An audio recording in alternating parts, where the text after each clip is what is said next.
અમે કાંકરિયા તળાવમાં ગયા તા, રાઉન્ડ બહુ મોટો હતો, અમે થાકી ગયા. પક્ષીઓ કલબલ કરતા હતા, ચી ચી આઉ કાઉ. ઠંડીઓના ફુવારા છૂટતા હતા. આમ જ હસવાનું હો બેટા, જીવનમાં ક્યારે છે ને આમ મૂંઝાઈને નહીં બેહવાનું. શું કહેવાનું? હા, મુંજાઈ નહીં બેવાનું. જીવનમાં બસ હસવાનું અને હસાવાનું. હા, ખૂબ સારો પ્રયત્ન કર્યો માસ્તર. હશે એનું ઘર વસે હસે એનું ઘર વસે. અમારા પાટલા સાસુ છે ને, જો કરમાઈને બેઠા હોય બાજુ આમ માથું આમ કરો તો મસ્તક થોડુંક આ બાજુ તમે જેઠાણી માથું નીચું કરો તો જો જો જો જોવે જો ખીજાણ હશે થોડાક જો જો મોઢું હતાડે જો ભાઈ મિત્રો જો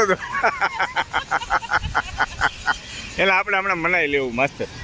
એને ક્વોલિટી ખાવી છે આપણે ખાવી હોત ખવડાવી ને તો ક્વોલિટી. કોણ ખાવું તો કોણ લઈ આવો ભલા મને. હું ખાવું છે એમ કહો તો એને આ બાજુ ઊભા થાવ થોડાક જો માથું નીચું કરી ગયા છે.